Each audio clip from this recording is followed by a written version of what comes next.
मर्यादा पुरुषोत्तम राम की नगरी अयोध्या में दीपोत्सव का कार्यक्रम भारतीय जनता पार्टी की तरफ से हुआ। ये यूं तो सरकारी पैसे से हो रहा है, लेकिन पिछली बार भी हुआ। हमको कुछ लोग पूछने आए आज सवेरे कि आप जाएंगे कि नहीं। मैंने कहा भाई हमें तो ना तो पास भेजा गया है ना निमंत्रण भेजा गया है, तो जबकि ये सरकारी पैसे से कार्यक्रम हो रहा है। तो उन्होंने पूछा क्यों नहीं बुलाया गया, क्यों नहीं निमंत्रण किया है। हमने कहा ये तो जोगी जी से पूछिए या जो आयोजक है आयोजक मंडल से पूछो। तो मैं तो यही समझता हूँ इनकी ये सोच है, इनकी विचारधारा मानसिकता है, जिसके रहते और चलते यहाँ के जो तो मतदाताओं ने हमें सांसद बनाया है, जिसकी चर्चा जिसका सम्मान पूरे देश दुनिया में हो रहा है। अब इन्होंने क्यों नहीं बुलाया है, ये तो भारतीय जनता पार्टी की मानसिकता विचारधारा की सोच है, और उनसे पूछे इसका जवाब। और जहां तक दीपोत्सव का है, आज संकल्प करना चाहिए कि ऐसा हमें व्यवस्था करनी चाहिए कि लोगों के घर में आज तमाम ऐसे घर हैं जहां पर अंधेरा है, जहां पर परेशानियां और दुश्वारियां हैं। उनके घर को खुशहाल करना होगा, तभी सच्चे मायने में हमारा दीपावली का महान पर्व साकार हुआ। और अयोध्या ये तो मर्यादा पुरुषोत्तम राम की धरती है, जहां पर ये माना जाता है दैविक दैविक भौतिक तापा राम राज काहू न व्यापा। तो राम के राज में तो अयोध्या में जब ये कल्पना थी, और आज क्या है, आज तो जोगी बाबा की सरकार है। यहाँ तो परेशानी है, किसानों की जमीन हड़पी जा रही है, उनको मुआवजा नहीं दिया जा रहा है, लोग घर ढहाए जा रहे हैं।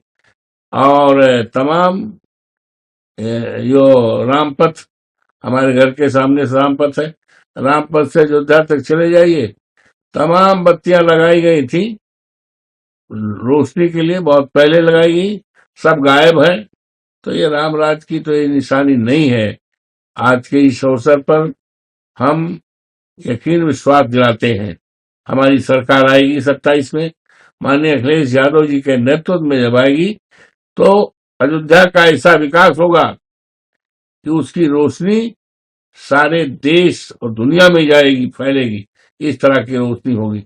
और ये दिया के आधा तेल गिर जाएगा, आधा तेल बेच लिया जाएगा, ये इससे कोई मतलब नहीं है। ठीक है, दीपोत्सव हो रहा, हम कोई आलोचना नहीं करते, हम दीपोत्सव का स्वागत भी करते हैं, लेकिन आज जरूरत है, आज आवश्यकता है, ऐसी व्यवस्था होनी चाहिए कि लोगों के घरों में जगमगाहट रहे, लोगों के घरों में प्रकाश रहे, लोगों के यहाँ जो अंधकार है, अंधकार मिटे उजाला की तरफ। अब आप सोचिए, लड़का पढ़ लिख कर तैयार है, डिग्री लिए, उसको नौकरी नहीं मिल रही है, तो उसके घर में अंधेरा है। तो इसकी आज जरूरत है, और हमारी सरकार आएगी तो निश्चित तौर से ऐसा विकास होगा, ऐसी रोशनी फैलेगी, जो रोशनी परमानेंट होगी और सारे प्रदेश में जगमगाएगी। प्रदेश में रहने वाले सब लोगों को उसका फायदा होगा। सब प्रमुख अखिलेश यादव दिवाली को लेकर बड़ा बयान दिया, कहा कि दिए और मोमबत्ती पर पैसा मत बर्बाद करिए, क्रिसमस से कुछ सीखना चाहिए। इसको लेकर कैसे देखते हैं?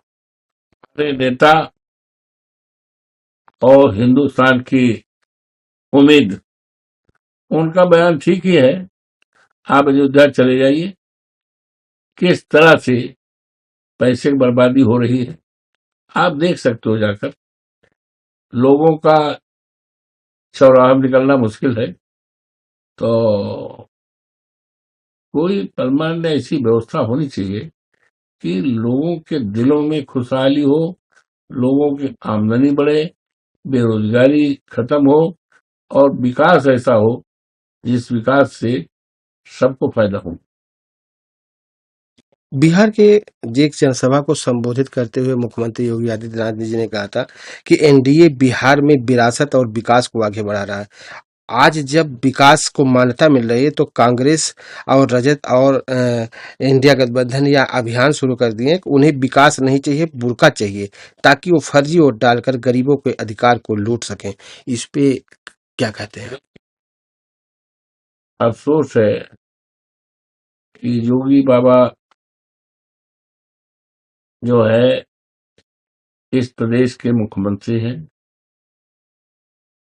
लेकिन इनके राज में दलितों पर जितना अत्याचार हुआ है, महिलाओं पर जितना अत्याचार हुआ है, गरीबों पर जितना अत्याचार हुआ है, अब तक जितनी भी सरकारें आई हैं ऐसा कभी नहीं हुआ। इन्होंने तो उत्पीड़न का रिकॉर्ड जिन्हीं बुक में लिखा जाएगा कि उत्तर प्रदेश में ऐसे भी मुख्यमंत्री थे जिनके राज्य में महिलाओं पर जबरदस्त उत्पीड़न हुआ था और दलितों पर पूरे देश तो दुनिया में सारा रिकॉर्ड तोड़ गया।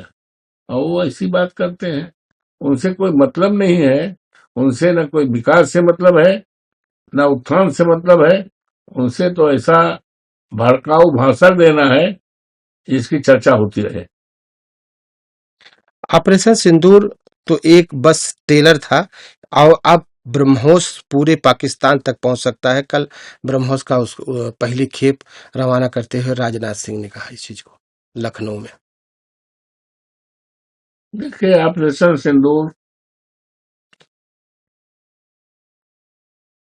के बारे में हमारे देश के प्रधानमंत्री जी ने, हमारे देश के गृह मंत्री जी ने और हमारे देश के रक्षा मंत्री जी ने लोकसभा में 21 जुलाई से जब सदन आहूत था तो 21 जुलाई से 21 अगस्त तक सदन के चलते और रहते तीनों लोगों को बयान था।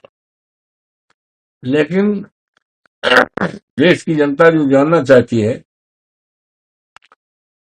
उनके बयानों में इस तरह का उत्तर कहीं नहीं आ पाया। जो 26-26 लोग मरे हैं, शहीद हुए हैं, शहीदों के लिए सरकार की तरफ से क्या सम्मान दिया गया, कोई उत्तर नहीं। शहीदों के परिवार के लिए क्या किया गया, कोई उत्तर नहीं। और 26 लोग जो मरे हैं, आतंकवादी कैसे घुस गए, कहां पर ढिलवाई हुई थी, कहां पर शिथिलता हुई थी, कहां पर चूक हुई थी, इसका खुलासा नहीं किया।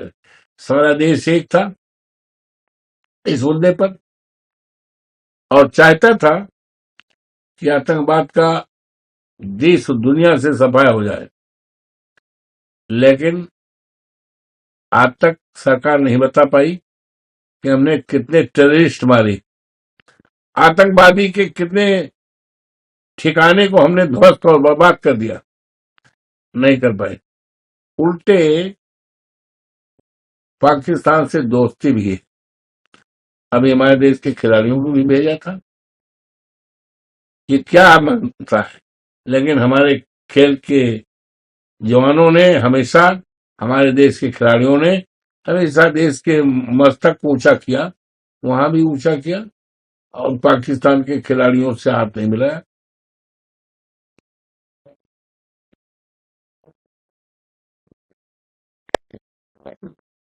और क्या है, चलिए। बिहार चुनाव लगातार नजदीक आ रहा है। सभी पार्टियों ने अपने प्रत्याशी लगभग घोषित कर दिए हैं। बिहार का चुनाव ऐतिहासिक होगा और वहां की जनता, वहां के मतदाता सरकार को बदलना चाहते हैं।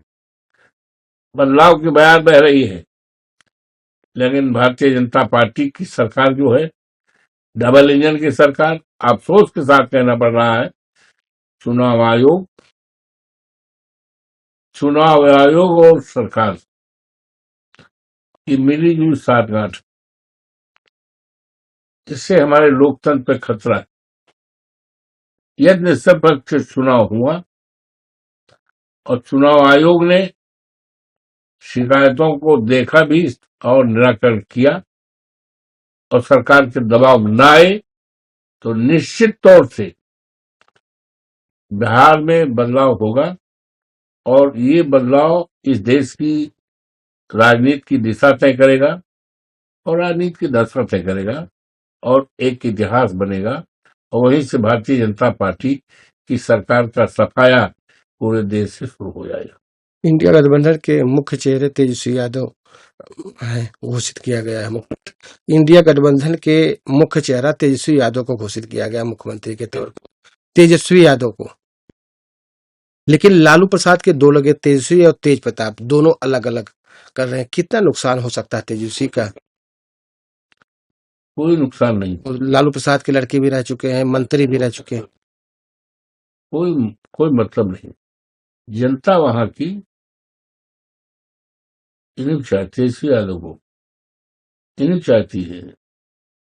बहुतायत में लोगों ने डिसाइड भी कर लिया है, सत्ता बदलने का, सत्ता उनके हाथ में सुपुर्द करने का फैसला किया। कोई फर्क नहीं पड़ेगा। वही तेजस्वी यादव के नामांकन में उनके पिता, माता, उनकी बहन, और लेकिन ये अपनी दादी की फोटो लेकर के गए पहुंचे। मतलब नहीं, कोई मतलब इसका चुनाव पर, मतदाताओं माइंड पर किसी प्रकार के कोई असर नहीं पड़ेगा।